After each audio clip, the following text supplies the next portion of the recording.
Okay, good evening, ladies and gentlemen. My name is Kevin Barganis. I work in the communications group at the Department of Planning and Development. I'm going to be helping with some technical aspects behind the scenes this evening. I just want to let you know that we are live streaming this on YouTube at the Chicago Department of Planning and Development's YouTube page, and it will be available there for later viewing. The meeting's also obviously being recorded. And with that, I will kick it over to Brian Hacker from DPD, who will be leading us tonight. Brian, go ahead. Thanks, Kevin, and good evening, everyone. Thank you to everyone who is able to join us tonight. So this is the first night of two to present the developer proposals for the North Lawndale Invest Southwest RFP located on Ogden Avenue.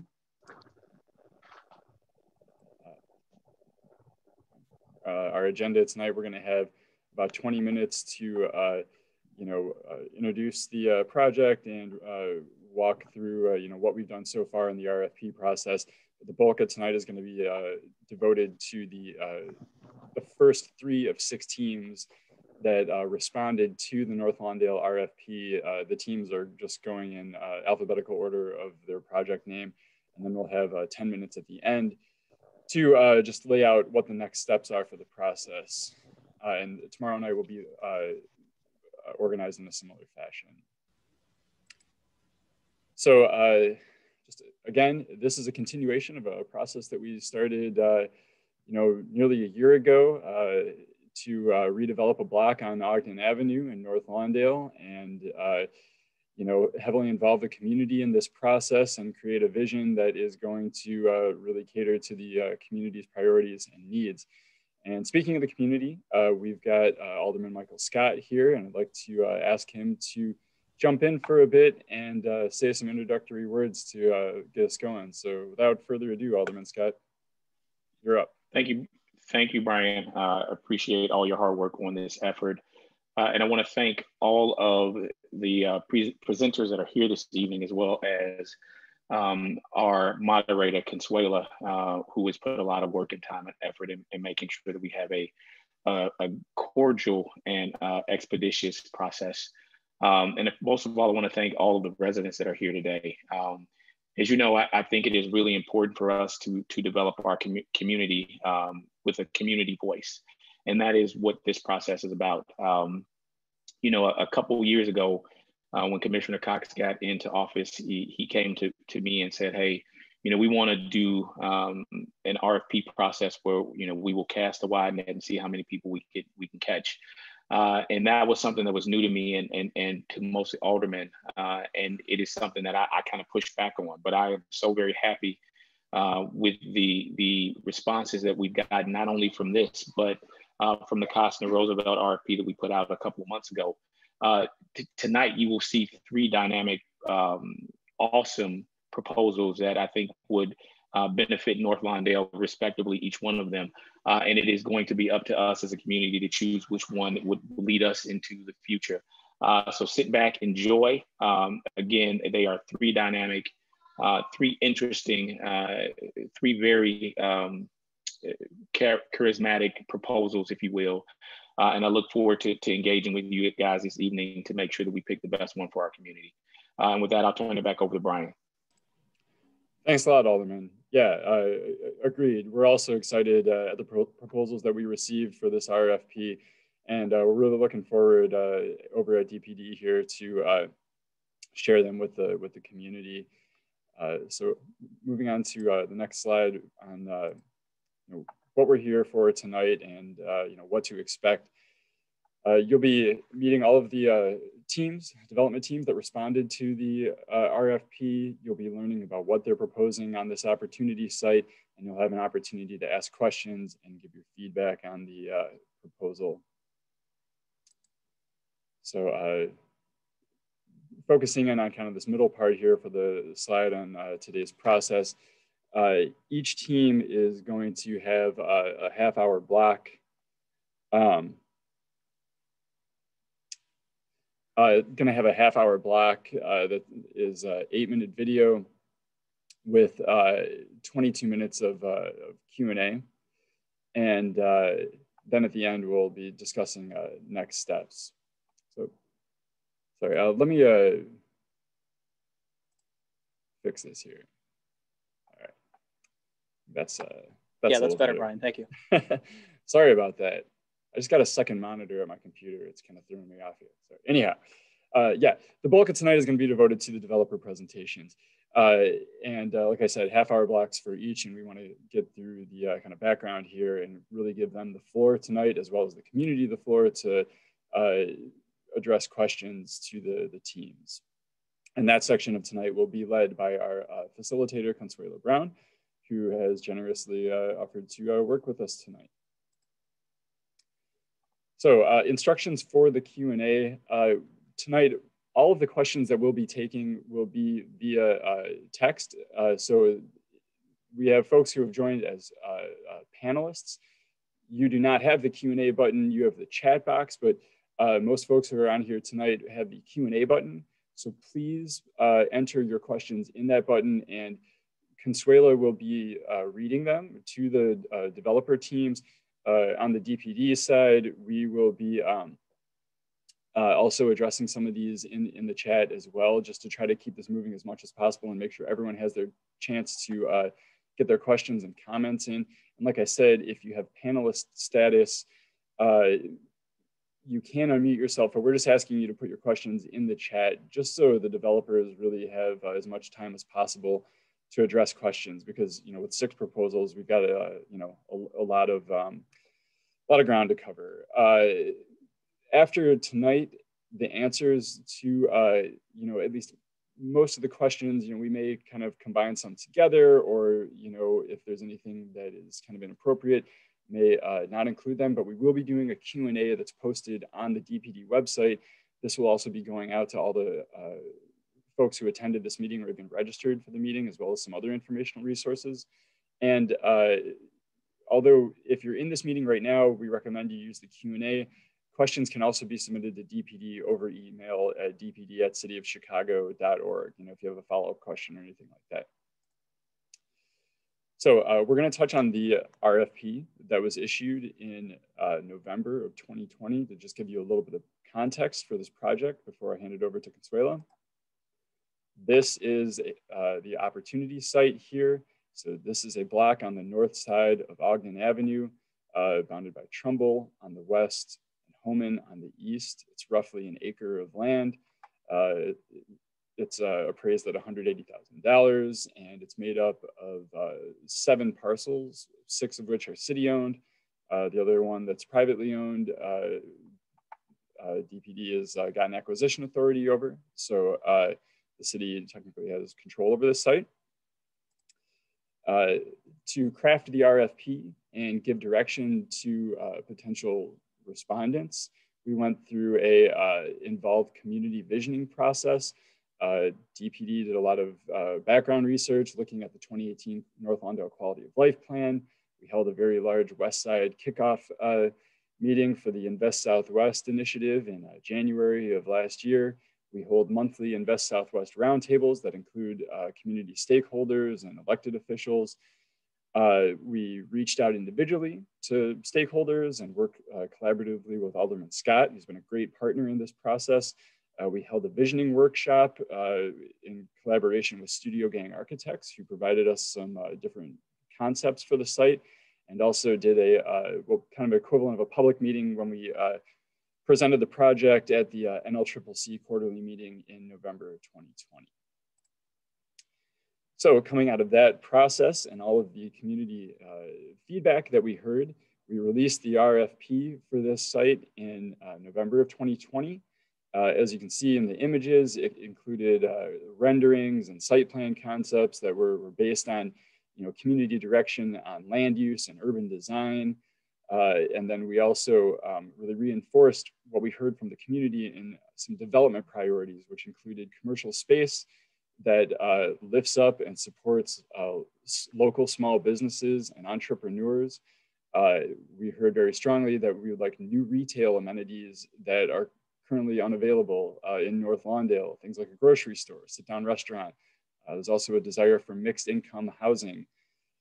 So, a mix of affordable and market rate units.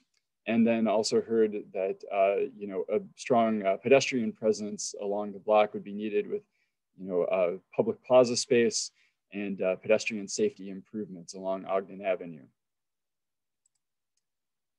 So in the greater RFP timeline, we are in the middle of step 3 here. We've received the responses at the end of March and are now in the process of evaluation. And tonight and tomorrow are a key part in that, where we'll hear from the developers and the community. And then we'll also be moving the next step to selecting a project and entering into negotiations with the selected developer. To summarize the responses that we received to the RFP, on this slide are the 3 projects that we'll be presenting tonight, again, in alphabetical order to not try to give anybody any kind of preference. The Elevate Hive proposal, which is led by the Hive Cosmetology and Fragrance School, Miller and Ferguson Structure Group, and Rankins Group. Lawndale Redefined, a project that's led by GRE Ventures, Imagine Development Group, and 548 Development. The OG Lawndale project, which is led by Gorman and Company, JGMA, and Beehive. There are also many other partners on these projects as well. These are kind of the development team leads. Tomorrow night, we'll be presenting the projects on this slide with Pivot North Lawndale, which is led by Michael's Development and New Covenant Community Development Corporation. Proxima Hotel proposal, it's led by Proxima Management and Cosme Advisors. And the Tapestry, or El Tapiz, which is led by Lawndale Christian Development Corporation and the NHP Foundation.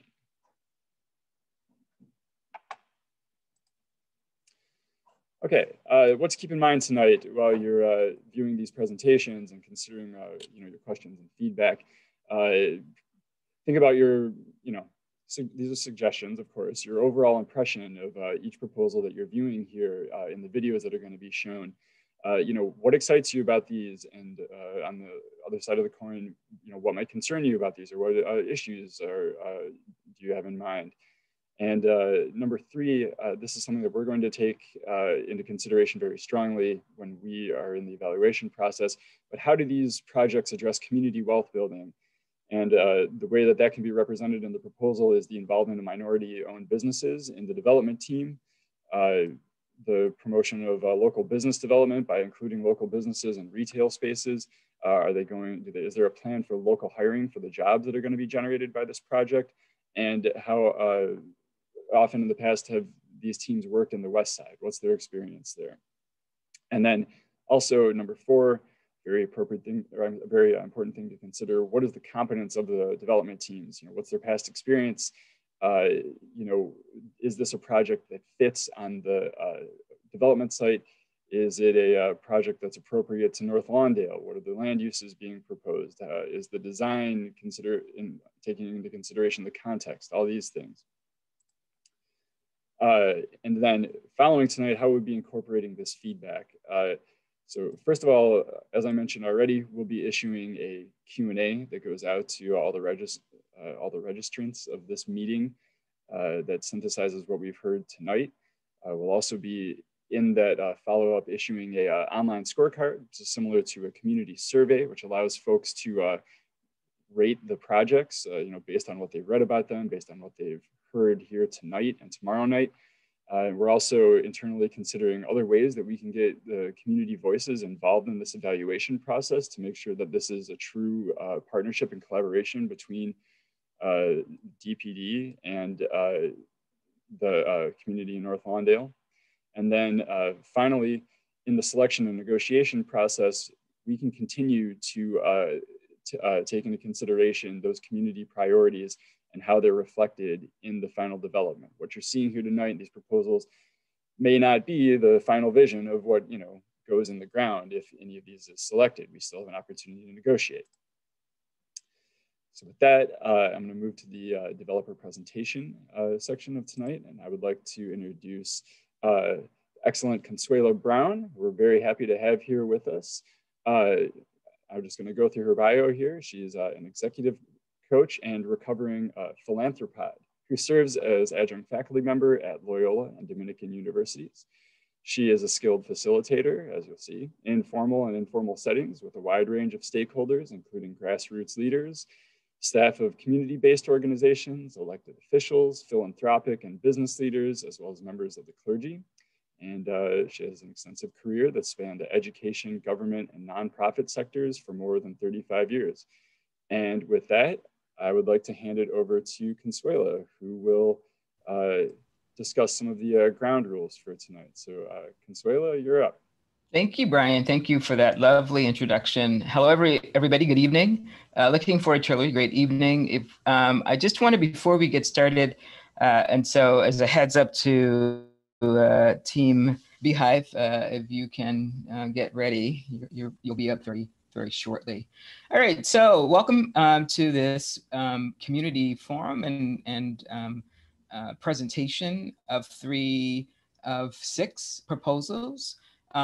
We are asking again, as both Ryan and Kevin talked about earlier, that we are looking forward to getting as much input and as many questions asked this evening as possible. So the best way to do that again is to use the Q&A function or the chat function, but we would prefer the Q&A if you can. To direct your questions. I will then be directing those questions to a member of the team, and that member can either answer and or will pivot and ask someone else on the team to answer. I will try to get through as many questions as possible, and I'm also trying to make sure that I'm blending questions if they are similar in nature. Please, again, address the questions to the development team that's presenting. Once a team comes, they will have their 30 minutes, and then we're going to ask them to take their cameras, turn their cameras off, and their voice, the mics off, so that we cannot hear them. They will not be then allowed to answer any questions once we move on to a next presentation. All questions and ideas are valid, and we just ask that you pose questions in a respectful manner, as well as panelists to respond in a respectful manner. So with that, I am going to now ask that we get the first team up, Elevate Hive, and I'm going to ask Bambi to introduce the team, and then we will move into an 8-minute presentation. And again, I'm inviting everybody, if you have questions as they come, to begin to enter them in the question and answer section. Bambi? Good evening, everyone, and thank you for this amazing opportunity to have us present our team. We're very grateful for this opportunity to present this exceptional concept to the North Lawndale community. We want to thank all of the stakeholders of the North Lawndale community, Alderman Scott Jr. and his staff, Mayor Lori Lightfoot, the DBD team under the leadership of the Commissioner Maurice Cox for implementing the Invest in Southwest program. The Elevate Hive Wellness Development Team combined, we have over 75 years working experience on various residence and commercial development projects. Our team members consist of an all MBE and WBE team. Our development team we'll start with is 5T Development Partners, LLC, the Structure Group, LLC, the Rankins Group of Illinois, LLC. Our design team is Ross Barney Architects, MWBE. Construction team, we have Boa Construction and MBE, Safeway Construction Company, MBE, and Albright Solar Company, MBE, pending. Public safety team, we have All Point Security Company, MWBE, Salem Security Company at MBE, pending, and our legal team is Miller Ferguson. Community partners, we have North Lawndale Employment Network, Safeway Construction Company. Our development concept has gone through a rigorous evaluation of models to ensure that all of the deliverables exceed expectations. More important, our proposal will meet the focus goals listed in a North Lawndale Quality Life Plan. I have kids, y'all, I'm so sorry, 4-legged COVID kids, so forgive me. We appreciate this opportunity to present the evening, and we sincerely hope this project speaks to the heart and soul of the North Lawndale community. We are proud to present the Elevate Hive Health and Wellness Campus to the North Lawndale community. Thank you so much. Thank you, Bambi. It's my pleasure. Hello, members of the North Lawndale community. 2 years ago, the Elevate Hive development team began researching this site with the assistance of the City of Chicago Department of Planning and Development. Our vision was to develop a health and wellness project that would embody the heart and spirit of the North Lawndale community. It is a pleasure to introduce myself to you. I am Bambi Montgomery, founder of Elevate Cosmetology School and Hive Fragrance School.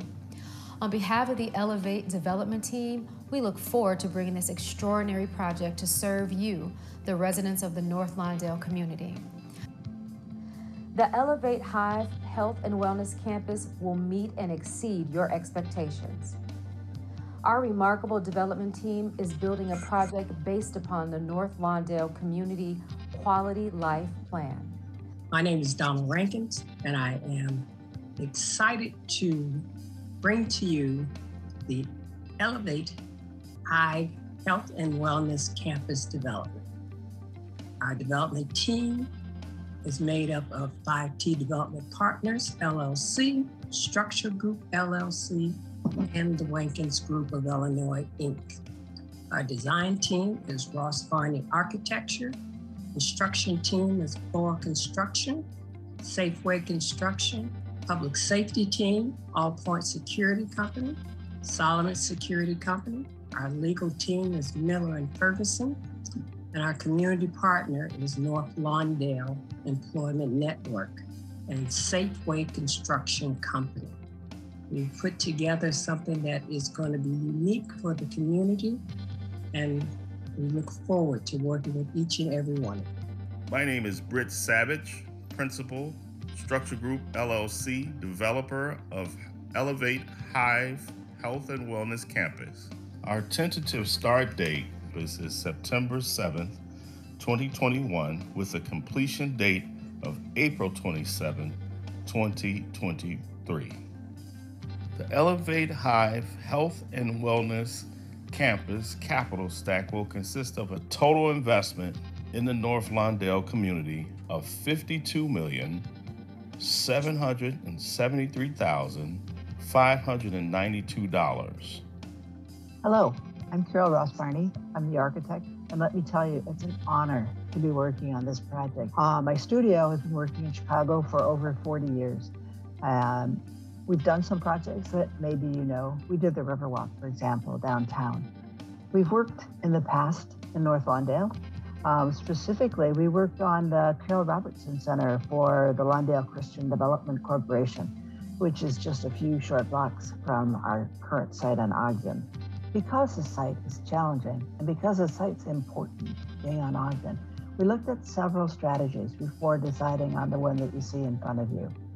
We have combined the various program elements, the retail, the school, and the housing, into a single building that is distinguished by an architecture that recalls ingenuity, the Hive. As you approach our development on Ogden, you'll be greeted by a plaza featuring landscape.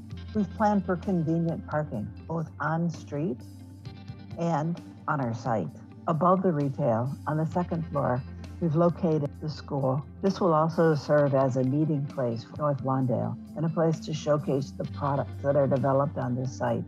One feature we're particularly excited about is an outdoor second floor plaza. We've designed this building to be as sustainable as we can possibly make it. Making decisions like this will preserve our planet for our children. You will enroll in the cosmetology and fragrance school as a beginner, but we will ensure you will evolve with wisdom and confidence to own. I'm leading this cause by example, having owned 3 salons and spas in both the US and in Mexico. In addition to our fragrance school, Hive Retail Store will be located on the ground level of our campus. We will offer classes on perfume making, product making, giving budding product developers and novice the opportunity to sit with a trained perfumer and product developers to curate their own beauty and wellness brands. I'm super excited to share our vision of our African American Museum, Crown and Glory. This interactive space will take us to the very beginning, how braids and how they were used to identify tribes. We are building 66 modern and eco-friendly apartments that are comprised of 18 studios, 36 one-bedrooms, and 12 two-bedrooms. All Point Security Company will provide 24-hour security for the campus grounds. Salem Security Company providing the installation and maintenance of the surveillance system. We anticipate that the Hive and Elevate Health and Wellness Campus will generate approximately $5 to $10 million annually, helping to reinvest in the North Lawndale community. As one of the only Afro-Latina American female perfumers in the world, I'm thrilled to offer this first to our community, our city, and our country. We will collaborate with the North Lawndale Employment Network for Workforce Development Services. Approximately 75 jobs will be created by the retail and facility maintenance businesses. Elevate and Hive School will offer courses in career-focused positions with a curriculum based on entrepreneurial development. I am Lee Fantroy, Project Executive with BOA Construction. We are the general contractor and excited to provide our construction expertise. BOA is familiar with North Lawndale community. Previously, we finished the first phase of Ogden Commons. Community engagement is one of our top priorities. Our strategy is to host outreach events to attract local businesses, residents, and MBE firms to participate in this project and assist them in building their capacity to pursue other opportunities. Greetings, I am John Bonds Jr., President of Safeway Construction, a business owner for 35 years in North Lawndale. I know that the Elevate Hive project will have a positive impact, not just for the residents, but Chicago as a whole. Greetings, I'm Brenda Palmsbarber, President and CEO of the North Lawndale Employment Network. As a founding member of the North Lawndale Community Coordinating Council, the North Lawndale Employment Network is committed to providing workforce development skills training, jobs, and financial services to improve the earnings potential of our residents. I look forward to collaborating with BOA Construction and Safeway Construction to ensure that 150 North Lawndale residents participate in the workforce development and jobs creation that will be generated in the construction. We are also very proud to be part of the exceptional development team that will build this remarkable project in our community. We are really pleased to be involved in this project. We think that the Invest Southwest program has great potential for Chicago to bring equity to Chicago neighborhoods. I am personally excited and deeply honored to be a part of this venture, Lawndale. You deserve this. You deserve the very best.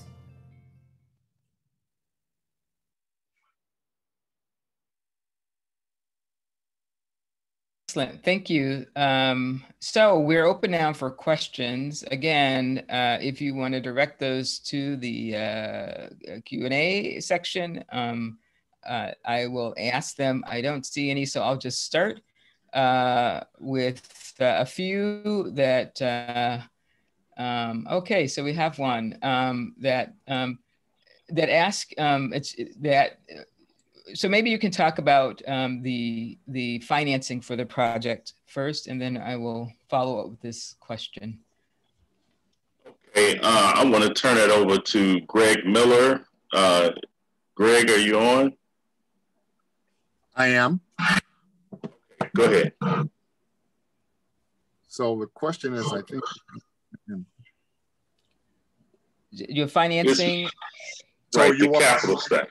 So the capital stack includes a debt and equity financing. We've got a senior mortgage that we've currently sized at $1,642,000. We'll be requesting TIF funds from the city as well in the sum of $1,008,000, and we'd be getting acquisition and seeking acquisition and 9% credits as well.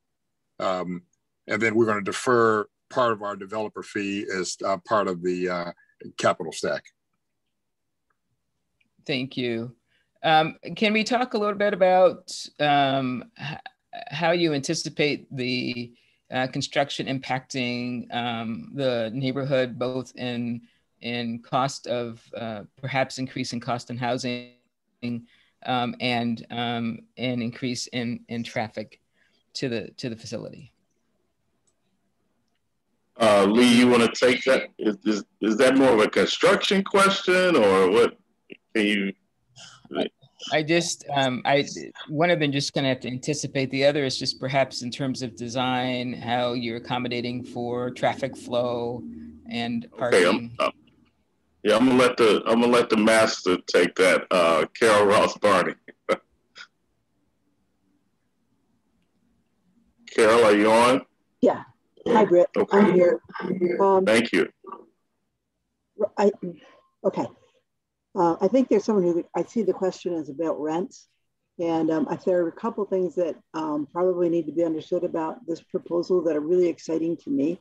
One is that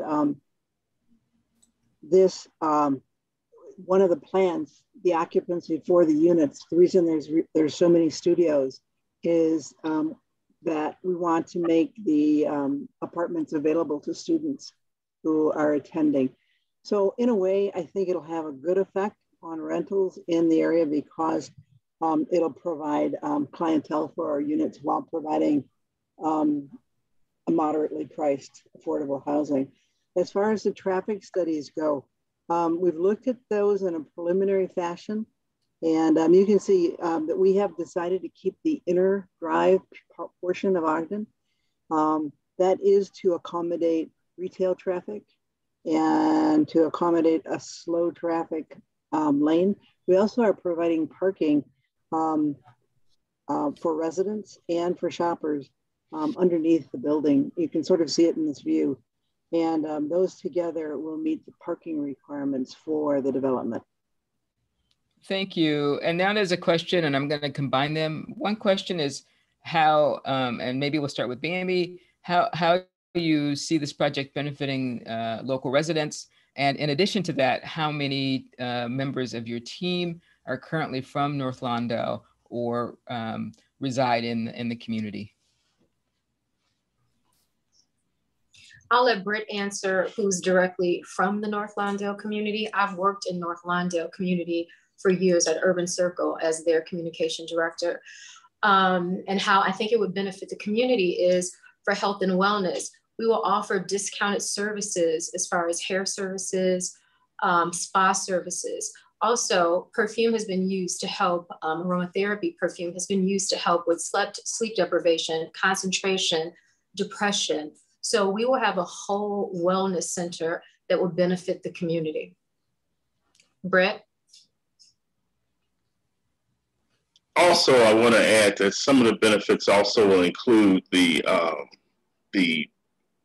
basically the amenity terrace that we're offering and the African Hair Museum. Regarding who resides in North Lawndale, I believe Mr. Bonds is a resident of North Lawndale. Thank you. John, are you on? So, okay. Why don't we move? Perhaps, Bambi, this question is to you about the cosmetology piece. Is it for degrees, certificates, or something else? It's a certificate program. It's required by our state to have 1,500 hours to have a hairdresser's license. And do you know if there's a market for this particular, not the cosmetology school, but the other products that are being proposed to be marketed and produced? Oh, absolutely. I think that they are. To sit with a perfumer or a product developer to develop your own line, people are finding different ways to make a living, especially with us living through a pandemic. So hobbyists are turning professional, but the minimum quantity orders to start a product line or body care line or healthcare line is extraordinary. So working one-on-one, you're able to have a minimum quantity. You're able to practice at a really low rate and to take classes that are not available in our country. We will be the first. Thank you. The next question is about the difference between the Hive and North Lawndale Christian Center. Is there somebody that can answer that? Well, I think perhaps they are thinking of Sweet Beginnings with Brenda Palms Barber, Mrs. Brenda Palm Barber. So there's no direct affiliation, but Bambi's platform uses Honey, and she will be able to facilitate a distribution opportunity to purchase products that will use honey, but to purchase it from Sweet Beginnings. Thank you. And there's a question about involving youth and creating job opportunities for youth. Can you speak to how your proposal and project plans to do this? Oh, absolutely. For youth, we're offering something inside of the perfume school called Nose University, whereby children can be helped with cognitive development using the power and influence of fragrance. In addition, we'll run summer programs teaching the youth how to create their own products, body scrubs, body lotions, so that they can learn how to market. And we can take them from the beginning stages as far as how to source the product, how to package the product, how to label the product, how to identify your market. So we'll have ongoing programs for the youth throughout the summer, in addition to offering things in our African American Museum of Hair. There'll also be a place to learn and to study about our history. And then as a follow-up question, Bambi, there's a question about outreach directly to local hair salons to get their feedback on this project. Mm-hmm. Absolutely. So I currently teach part-time at Paul Mitchell School downtown, and they're excited about this program and potentially might partner with us on this development project. So there's a huge need. There's never a shortage of beauty school students.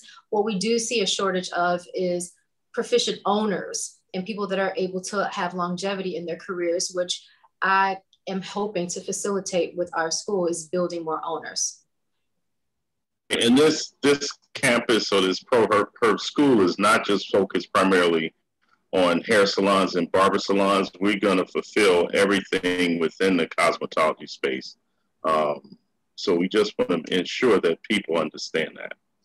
Oh, absolutely. There's an aesthetic program, there's a nail program, there's a barbering program, there's aromatherapy programs. So all of these things are encompassed on one campus, which has not been done in our state. Thank you. There's a question about, I don't think this is, so I don't think there's any retail, but maybe, is there any retail space being offered in yes. Yes. Okay, I'm sorry. And then who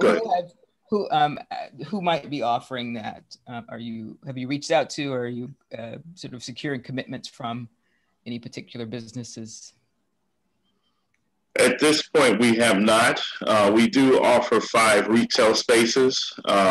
Again, Bambi's platform will be the largest tenant that will absorb just over 18,000 square feet. But we are looking to incorporate a dry cleaners and perhaps a cafe in 2 of the spaces. Thank you. Can you talk about public or commercial space that in this case, public space that would be available to community members? Sure. Carol, you want to talk about that? Oh, I'm glad to talk about that. Yeah, I'm glad to talk about that. Thank you, Britt. We have a plaza at street level that's open to everybody, and it actually will act as outdoor space for some of the retail tenants.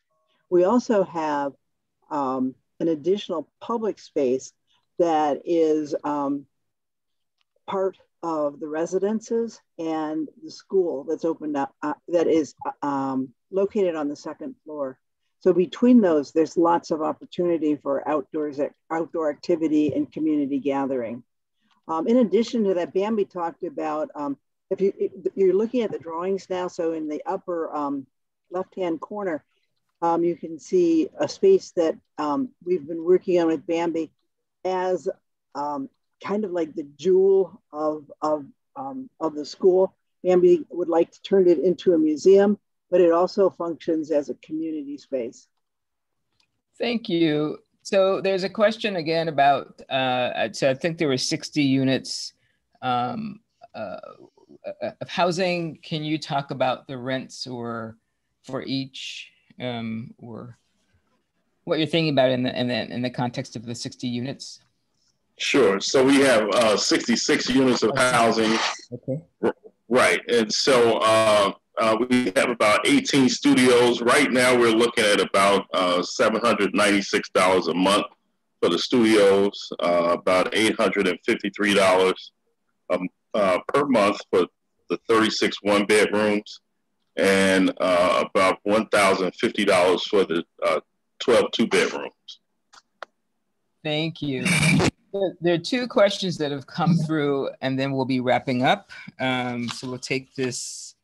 We've got a little bit, about maybe 6 minutes more. There are questions about financing, and two questions. Some interest in learning a little bit more about the financing, and some question about the some clarity about the feasibility of tax credits being, if I got that correct, being used. So could someone address again your plans for financing for this project? Greg? So I'm not understanding the question about the feasibility of the tax credits. I mean, so I think they're saying that only 70. Yeah, they're saying that 70% is allowed, but that you're asking for 90% tax credit. And so the question is, if there's a gap, how are you planning to fill that gap in terms of your financing? Well, so if we end up having a gap once we sit down with the Department of Housing and go through the numbers, then it would be our intention to look for ways to size the senior loan larger, or get some additional soft loan funds from the city, as well as our TIF request right now is very minor, and we can certainly look to increase that as well. Thank you. And then there's a question, I think, could you just again remind people who the partners are? I think there was a question about who is comprised of the partners of this particular. Well, we have, go ahead, Bambi. We have, our development team is 5T Development Partners, Structure Group, the Rankins Group of Illinois. Our design team is Ross Barney Architects. Our construction team is BOA Construction, Safeway Construction, and Albright Solar Company. Our public safety team is All Point Security, Salem Security. Our legal team is Miller Ferguson, and our community partners are North Lawndale Employment Network and Safeway Construction Company. Thank you. And so there are questions about students, and I'm guessing that's for the cosmetology school. Would there be any housing provided for them in this development? Yes, there'll be student houses, because we're anticipating students that want to come here from all over the world. So yes, there'll be, I think we had, how many allocated? Yeah, well, no, Bambi, let me just correct that. So essentially this housing will be available to everyone, but there will be access for those individuals who are interested in attending the program to also qualify for the housing. Excellent. Okay. So I'm going to try to squeeze in two more questions. The next question is about just the community itself, in terms of how you are planning to prioritize North Lawndale residents, either in construction, hiring, housing. What is your strategy for prioritizing North Lawndale residents in this development? Do you want to take that from construction? Sure. Thank you. I appreciate that. So in terms of the construction aspect of it, the priority that we will see is several. One, we will start off by developing or conducting outreach services, whereas we will sit down with the aldermen, have strategic outreach sessions where we will notify the community regarding potential opportunities associated with construction. In addition to that, we will identify MBE firms to participate in this process as well.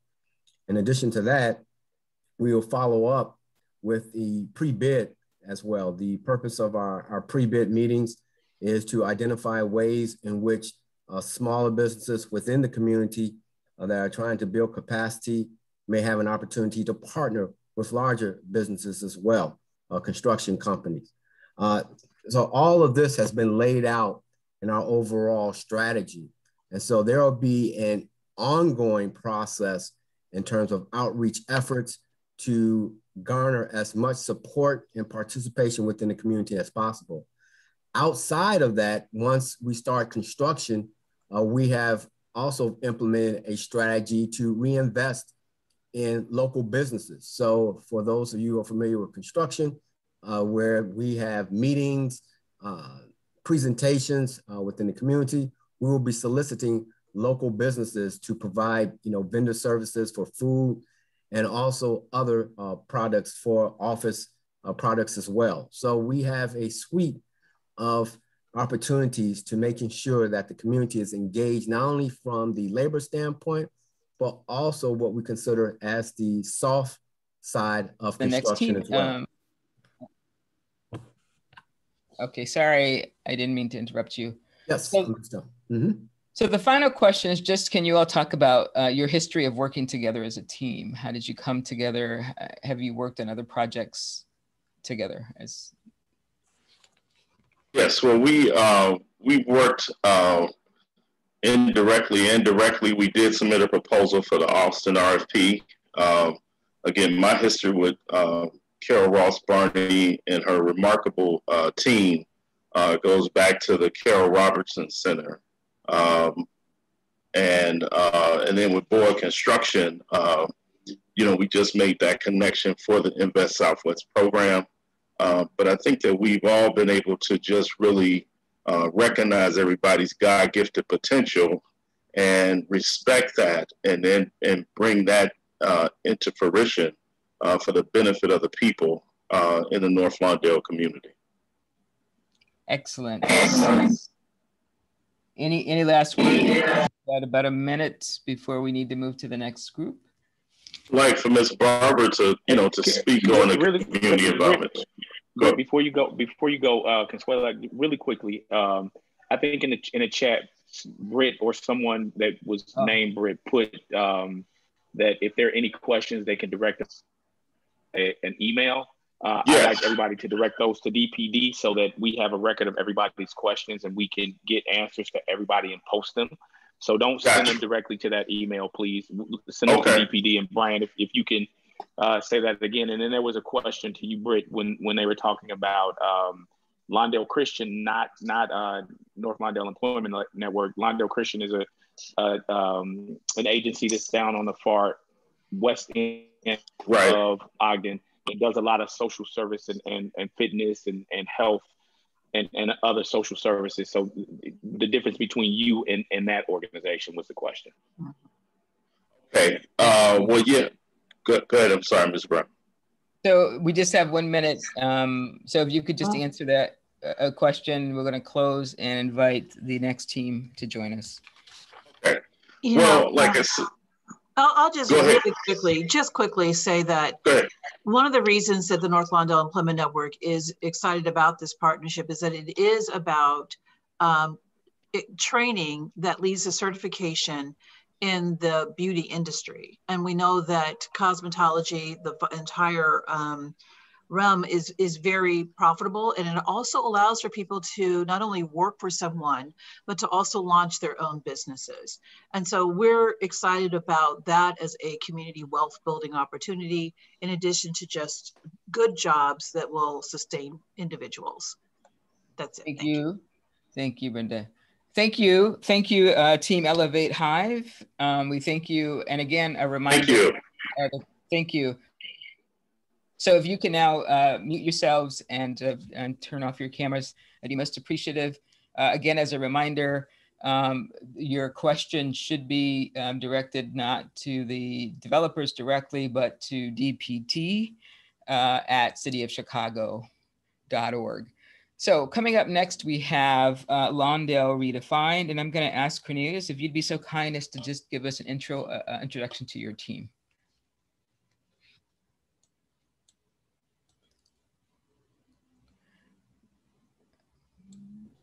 Cornelius, are you there? I'm here. Good evening. Can you hear me?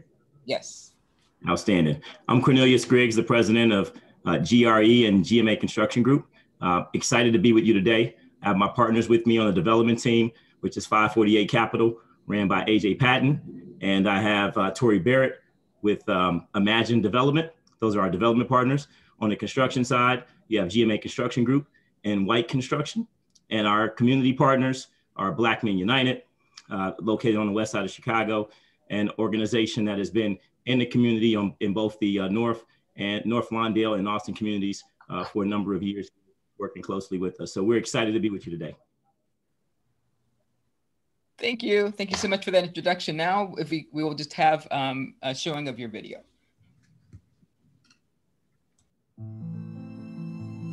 Lawndale Redefined will serve as a catalyst for future development, reigniting the corridor with space for community gathering, health and wellness, opportunities for home ownership, jobs for today, and preparations for jobs of the future, ensuring wealth accumulation for generations to come.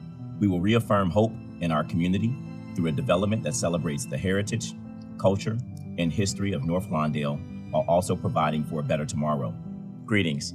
I'm Cornelius Griggs, the president and CEO of GMA Construction Group and GRE Ventures. Comprised of nearly all M and WBE firms, the Lawndale Redefined team has a track record of delivering successful projects on the west side of Chicago. Our team is proud to include community partners, Black Men United, a national community service organization led by Pastor John Harrell, the West Side branch to the NAACP, the nation's oldest and largest civil rights organization led by Carl Brinson, Habilitative Systems, a nationally recognized human service agency led by Donald Dew, and the West Side Small Business Development Corporation, led by Bernard Clay, who has dedicated his entire career to encouraging Black youth on Chicago's West Side. I was born on 19th and Sawyer, and on that block was the first time I actually heard the word architect. You know, right. My mom is like, I want you to grow up and be an architect. And I'm like, what's an architect? You know? So to be involved with a project of this magnitude, bringing community back to that area the way it was when I was a little child is amazing. And that's awesome. You know, I grew up in Austin and moved to North Lawndale and had an opportunity to really kind of see the community for what it was then and experience it then, and now being able to come back as a developer, as a contractor, and be able to build, you know, something like what we're proposing here through Lawndale Redefined is extremely humbling, as I'm sure it is for you to be on the design side of it. But, you know, the opportunity that I think it's going to bring for people in the community to be able to not only have jobs there, but to be able to live, work, and play in that area and have something to be proud of, I think is going to be something that lives on in the history books of North Lawndale. Hi, my name is Tori Barrett, principal and co-founder of Imagine Development Group. The development includes a residential tower with 48 affordable units and 12 market rate units. The unit mix includes 26 one-bedroom units, 10 two-bedroom units, 20 three-bedroom units, and 4 four-bedroom units, a range of size and the ability to accommodate larger families. 3 market rate townhomes reflect the height and massing of the existing residential building along Trumbull Avenue and provides opportunities for home ownership in the neighborhood. Hi, my name is Jim Mark. I'm an architect and chief strategy officer at White & Company. The square is a broad, open public plaza that will activate the site and enhance visibility of the development as an iconic visual for those traveling down Ogden Avenue. A misting sculpture at the center of the square will merge public art and community while also providing a respite for children and families during the warm summer months. Unique seating configurations mixed with plantings and nighttime lighting will give residents a comfortable place to meet with friends or a break for lunch outside. The service drive will be painted with artwork to promote the community, serving as a backdrop for pop-up events such as a farmer's market or an art fair. Yes, my name is Victor Simpkins. I'm the Chief Operating Officer of Onyx Architectural Services. We'll be working on the architectural team for this project along with White & Company. The square's northern edge offers an intimate neighborhood retail, service, and office experience that will create economic and social value for the residents. A community grocery store will give residents access to fresh, healthy foods in partnership with former Chicago Bear and current Westside real estate investor David Terrell. The Bistro, which sits atop the grocer, offers expanded event space, terraced seating, and a rooftop plaza, while the corner restaurant offers full-service dining with indoor and outdoor seating. AJ Patton, founder of 548 Development. The History Trail will meander throughout the site, a museum without walls, celebrating the rich history of North Lawndale while also providing a means for wellness through walking. The Roof Program includes a vegetated area allowing residents the opportunity to garden and produce their own foods, as well as occupied roof space for dining, social events, and yoga and other types of exercise. The project will target net zero energy consumption, incorporating sustainability measures for energy reduction, water conservation, and waste reduction. A 12,000 square foot rooftop solar installation will generate electricity to offset utility costs. Hi, my name is Fred Spencer. I'm one of the principals at Imagine Development Group. The project will stimulate community wealth building within the development site and along the Ogden Avenue corridor, reminiscent of the North Lawndale in the 20th century. We anticipate generating 20 to 30 permanent jobs between the retail avenue and the residential component, while approximately 120 temporary jobs will be generated through the construction of the project. Our general contractor, GMA Construction, has a proven track record of hiring and training people from the community for long-term construction careers. Through our partnership with Safer Foundation, we will ensure job opportunities for people with arrest or conviction records struggling to find employment after incarceration. Welcome to the Cube, a multifunctional building intended for technology training, education, small business incubation, and more. The Cube will serve as a beacon-like landmark anchoring the site's southwest corner. Our team is partnered with industry-leading companies, organizations, and institutions that will design, develop, and implement vast technology programming. The Chicagoland Chamber of Commerce will serve as the lead programming developer, leveraging its technology council focused on emerging technologies such as AI, 5G, blockchain, AR, VR, and more.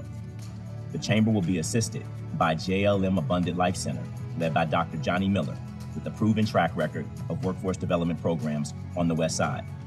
We've also partnered with Blockchain Institute, a 501c3 focused on providing blockchain, cryptocurrency, and distributed ledger technology education for beginners and professionals.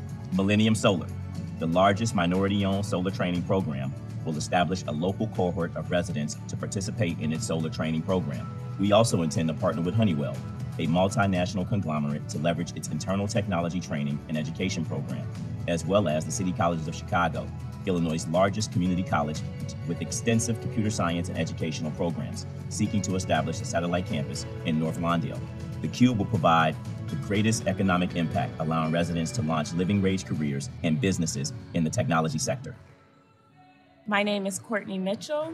I'm a licensed architect and I work for Onyx Architectural Services as a project architect. The Cube will be a highly flexible space that will accommodate community needs for gathering at an event space. Movable partition walls and large glass entrances at the end of the building enable the space to morph during the day or night.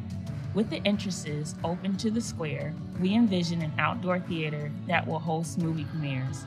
The Cube can also function as an art gallery with attendees walking freely through the space, admiring the work of local artists from both the interior and exterior of the building. Lawndale Redefined is designed to improve the quality of life for families and residents of all ages, to make city living more convenient, walkable, and fun. With places to live well, work, shop, dine, relax, dance under the stars, watch a movie, make a splash, and to celebrate North Lawndale's proud history while moving boldly into its next chapter.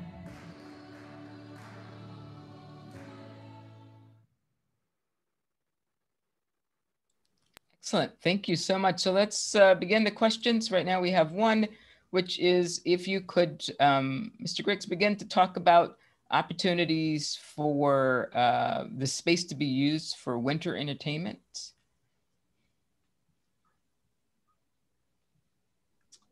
I would say that, you know, our building, the Cube, is enclosable. So definitely opportunity for winter entertainment.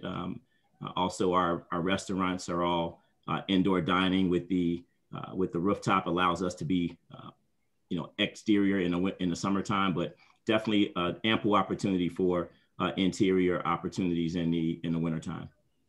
Thank you. And there's a question directly addressed directly to you that is interested in inquiring about your transition from your experience as a developer versus your experience as a contractor, and how.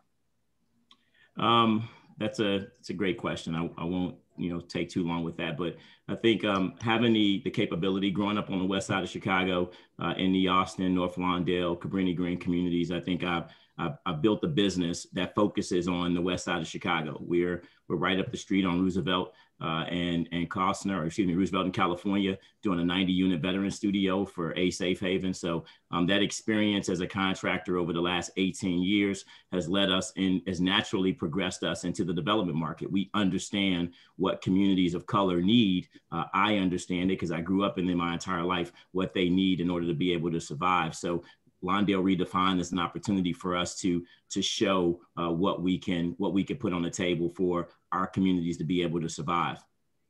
Thank you so much. And again, I'm inviting people, if you have questions, to add them to the Q&A section. How will you prioritize North Lawndale residents in this project? I think the entire project is built for the residents of North Lawndale. I mean, spending 6 years of my life at 16th and Trumbull, I understand the North Lawndale area. I still spend a lot of time there today. I have family that live in North Lawndale and Austin. So I spend a lot of time traveling between both communities. So I think the projects there, the project that we're proposing is going to provide a lot of opportunity, not just on the construction side of the house for part-time jobs, but the full-time opportunities through both of the restaurants that we're proposing, our primary restaurant, then our bistro, our partnership with David Terrell, the ex-Chicago Bear, who's now in the food business, will definitely provide jobs at our local market, and then the technology component with our Cube. I've been really focused on trying to provide individuals of color with opportunities in technology, whether that's around Bitcoin and some of the other technologies and cryptocurrency that's out there. I think that's the way we need to go in order for us to change the wealth gap in our communities. It's just not going to happen with some of the traditional businesses that have shown up in our community. And to follow up on that question, as you think about North Lawndale and the needs of the community 30 years out, how do you, particularly as a global community, how are you thinking about how your contributions will catapult the community to be competitive in a global market 30 years from now? Well, I think if we look at the global market, it's trending towards technology, engineering, definitely in cryptocurrency. So our Cube is a state-of-the-art facility that's going to start to train individuals of color for those jobs of the future. When you walk through our communities, I grew up in them, so I understand that there's a lot of churches, there's a lot of barber and beauty shops within our communities, and those are all great careers. My brother owns a barbershop in the community, but I think that for us, what took me from being a low-income resident to middle income and now at the top of the food chain was the opportunity in technology, engineering, and I tell you, when you get exposed to those opportunities at an earlier stage in life, you have an opportunity to be able to chase your counterpart, and that's what we want to be able to do. If we're going to close the wealth gap in our communities, it has to happen with us competing at the same scale as our counterparts. Thank you. And so there's the Chicagoland Chamber of Commerce. Will it establish business for preparation and incubation operation in the Cube?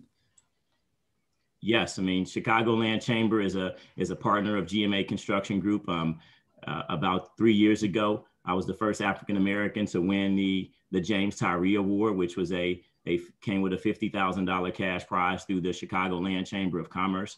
Through that time, I've developed a great relationship with them. I sit on their board of directors, and I have had an opportunity to bring them into this project to help us grow minority businesses within the south and west sides of Chicago. So they have a large bandwidth of opportunity available to them just because of the organization itself. And I think it's time that we bring organizations like that within our community to provide the services that they're providing in other communities throughout the city of Chicago. Excellent. And I need just clarification. There's a question about a grocery site and there being that Mount Sinai, the store is opening in Mount Sinai. Are you aware of that? And how would the two grocery stores be, how are you working on, does it make sense to have these two grocery stores so close in proximity? Yeah, I would say that, our store is a Fresh Mart, so it's not meant to be a full-scale grocery store. It's meant to offer, be more of a smaller scale, healthy living type store. So I think it's really going to get utilized predominantly by the residents of Lawndale Redefined and maybe some of the surrounding blocks, but it's not meant to be your largest scale grocery store, more of a convenience Fresh Mart for the folks who are live, working, and playing in our area. Thank you. And then there's a question about whether the PLA and your plans to hire individuals that are not in unions. Well, I'll tell you that, GMA Construction Group is a non-signatory contractor. So we're doing, roughly $60 to $70 million worth of construction work in the city right now. And our primary focus is hiring people from the community. And it's a track record that GMA has throughout the city. You can go to my construction site at Roosevelt and California there at Safe Haven. Mm-hmm. And we have 7 or 8 individuals directly from that community, laborers, 5 laborers, 2 carpenters that are working on our construction site right now as a part of our own pre-apprenticeship program with ABC. So we won't have an issue with a PLA here.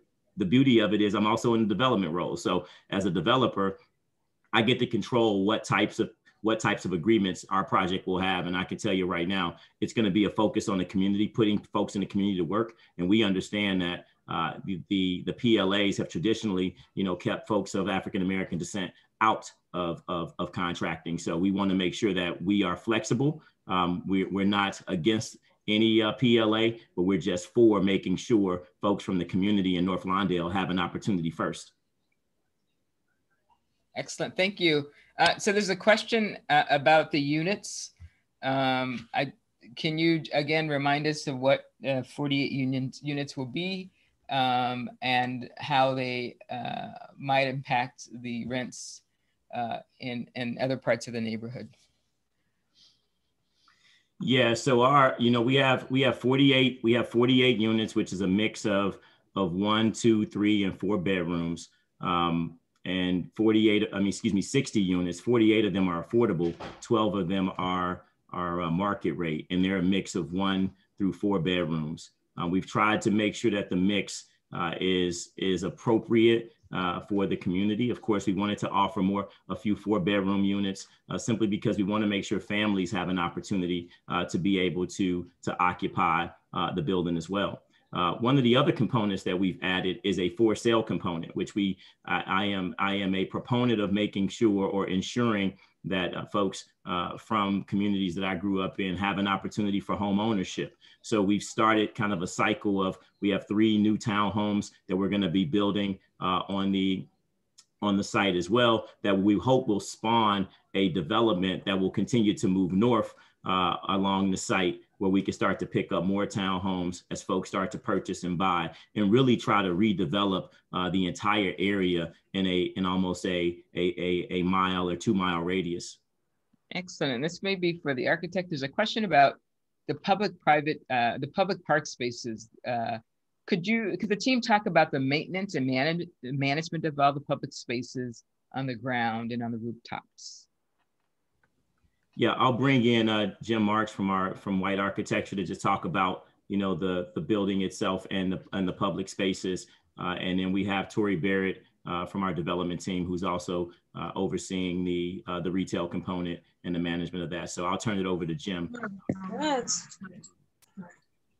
Yeah, you know, in terms of the maintenance of all the building is meant to, oops, someone else talking. The buildings have you know, low maintenance materials that have long longevity for lower maintenance.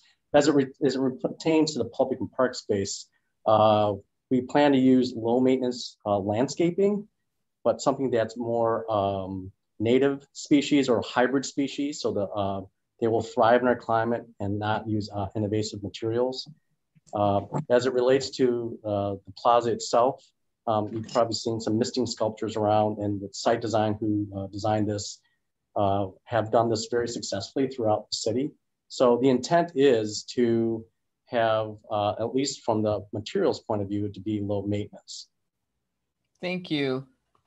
Tori, were you going to jump in? Yeah, I was. Just very quickly, traditionally in the development projects that we do across the city, we have partners that are experienced operators. One is a boutique restaurant and event space.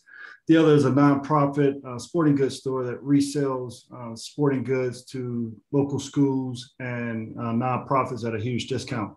But more importantly, we look to find those entrepreneurs that are right here in the particular area that have aspirations for growing their businesses.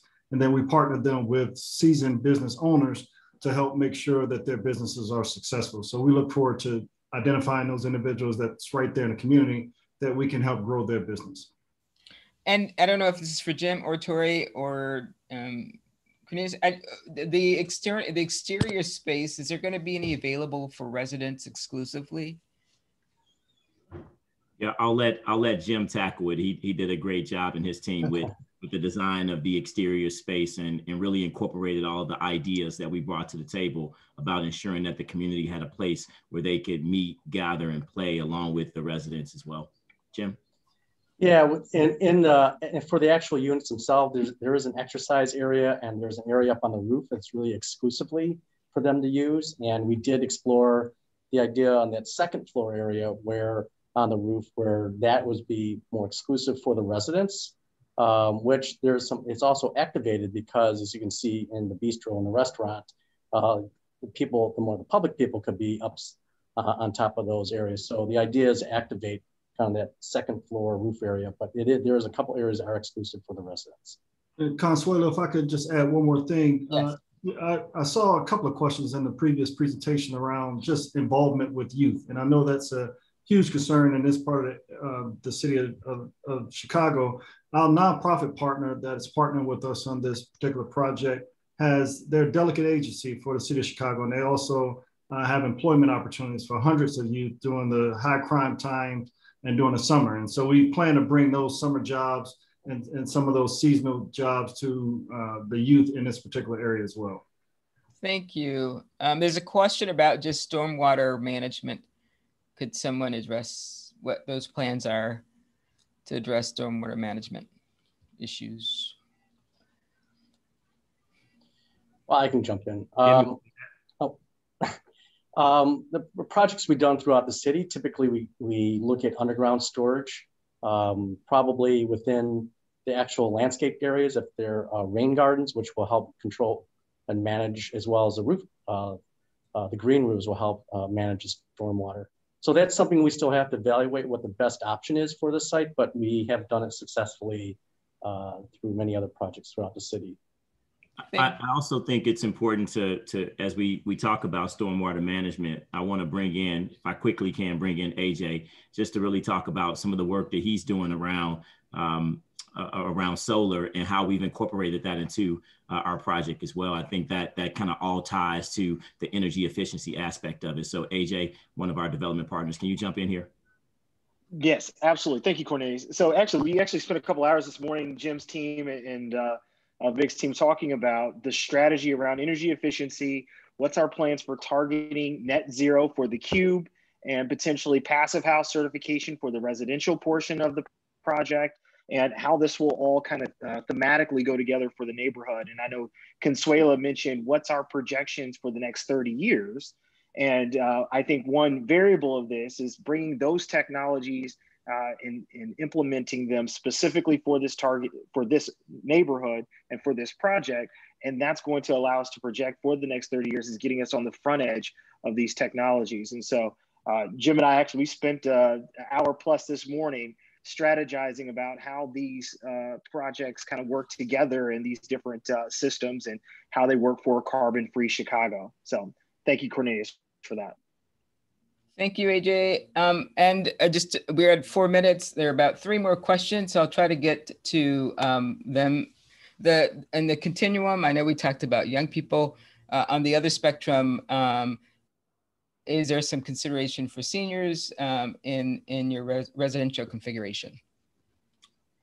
Yeah, I don't think our residential configuration discriminates against anyone based on age. I think the residential component is really built for the community. So I know Tori will be managing that aspect of it, and it's going to be open to folks who really want to come and live at Lawndale Redefined, regardless of the age. And we would love to see our seniors taking part in the great work that's going to be happening at the Cube and advancing their knowledge in the space of technology and cryptocurrency and some of these other pieces that are going to transform our neighborhoods and our communities over the next 30 years. So I would tell you that our facility is open to everyone, and there is no discrimination based on age whatsoever. Okay, and then the last 2 questions. The first is just about price points again for the rental and for the townhomes. Could you remind us what those are and if there are any income restrictions for the apartment units?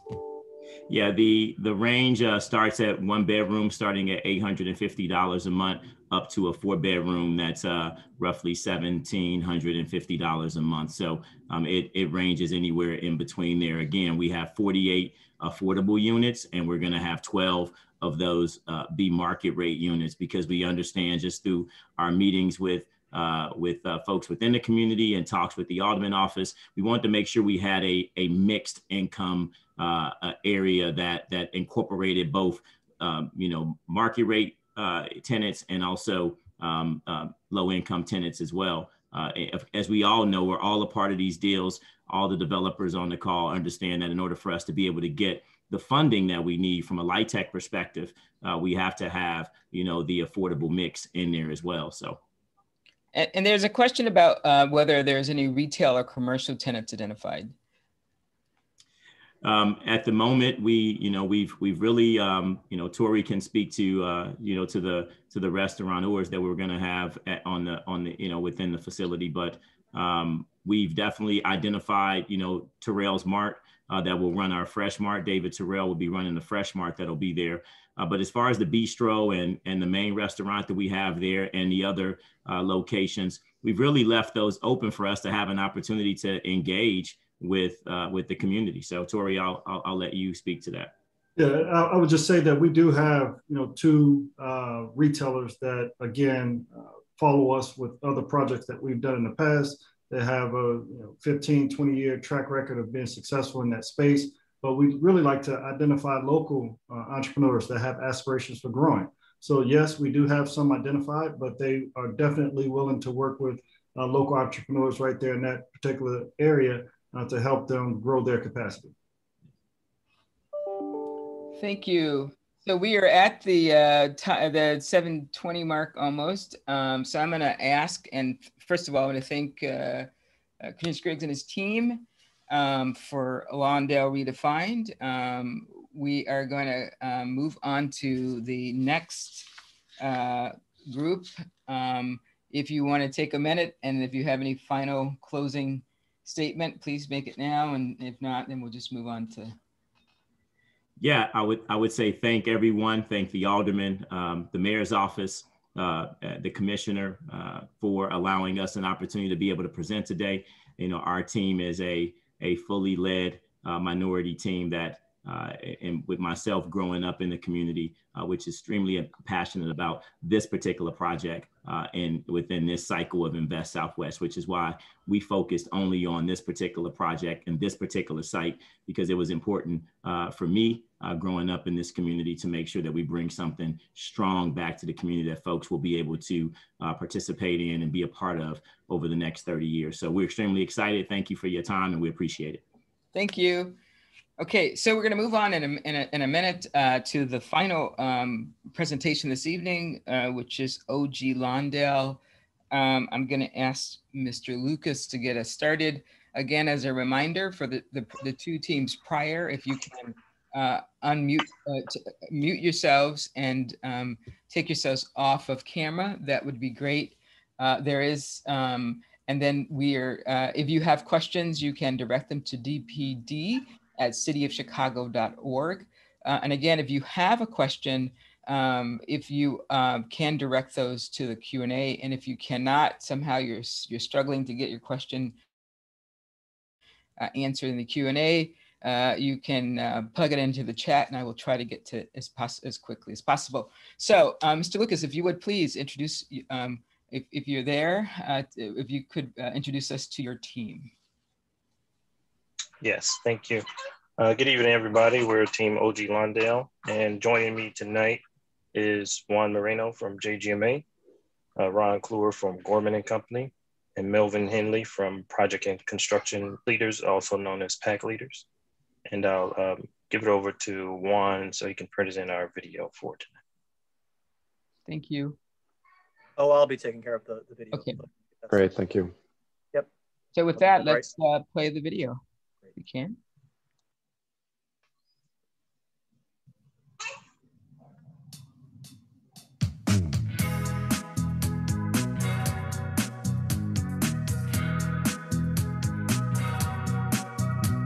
Hi, I'm Dion. Our vision for this site is OG Lawndale, one that will create a new norm, one that uplifts and inspires a new experience in our neighborhood, my neighborhood. Having lived in North Lawndale for over 20 years, and today with my team having this opportunity to improve in an area that means so much to me is an opportunity that many of us here have been waiting for. The beautiful thing I like about the team that I'm a part of is we actively are promoting equitable partners.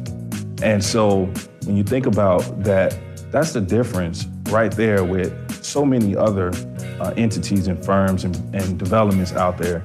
There's a chance where even if it's a small portion, you can be a part of something and not just be a part of it, but actually have your name on it. You know, and that is part of legacy building. So I really appreciate that, and I think that's going to be a game changer.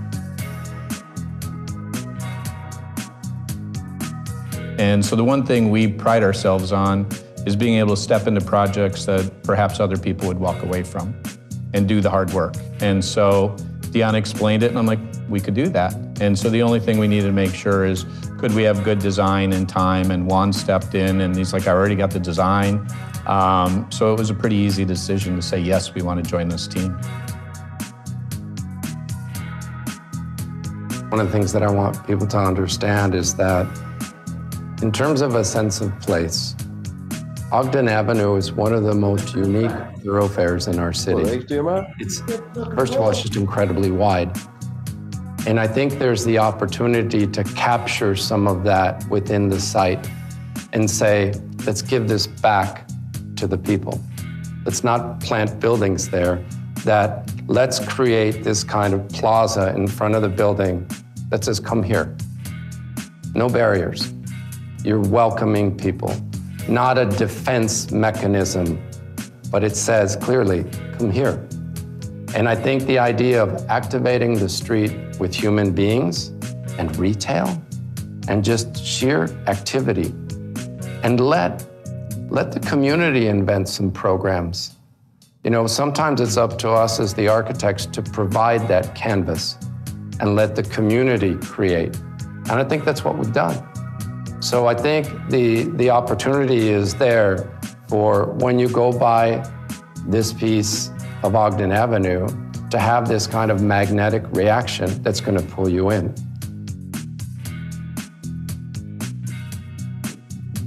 This particular development, I believe, outside of the design, the functionality of it is very important. There's the office space, there's the retail space. And if you look at the location when we walked on the tour, it's a clear shot to downtown with the Sears Tower or Willis Tower in the background. That outside terrace and where There's the outside dining, and that bringing that to this neighborhood, I believe, is really going to transform it. I believe that also brings attention to the neighborhood, and that ultimately generates dollars and, community building. Any project like this comes with a significant investment, and so we've worked diligently in all the projects we have to raise the money to make these happen. We have significant experience in that space. So the $38 million project is where we're currently pricing this out at now. We understand that construction costs continue to change, but we'll stay focused on $38 million. We're looking at about $2.5 million from the trust fund, another $1.6 million for right-of-way improvements, but we know that we want to work diligently and closely with the city to design the rest of the plaza improvements that come in off of Ogden, because we need that space where people will congregate, gather, and have fun. We also have about $2.4 million in there of private grants, so we can add, arts and cultural amenities within the project to put on those finishing touches. And then there's a series of other smaller subsidies that amount to about $3.9 million total. Those include things like energy dollars and other things.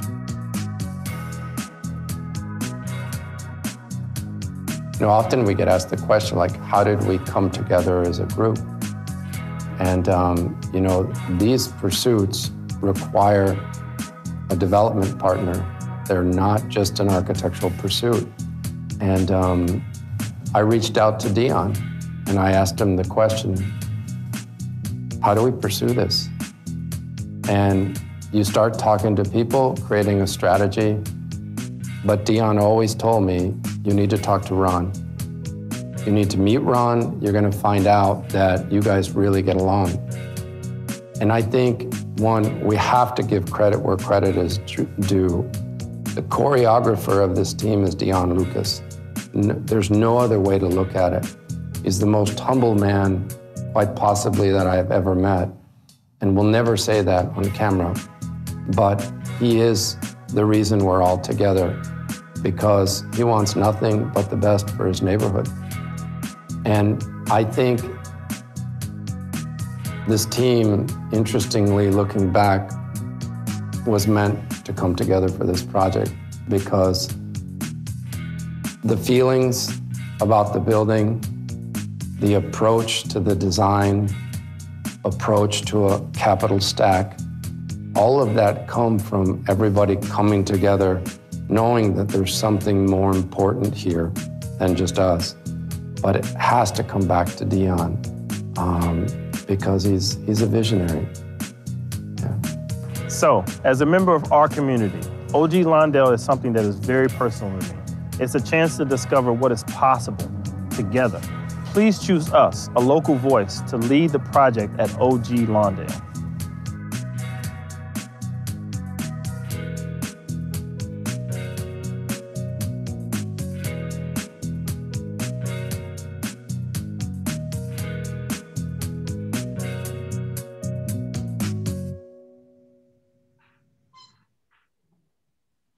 Okay, thank you. So we will take questions for the OG Lawndale.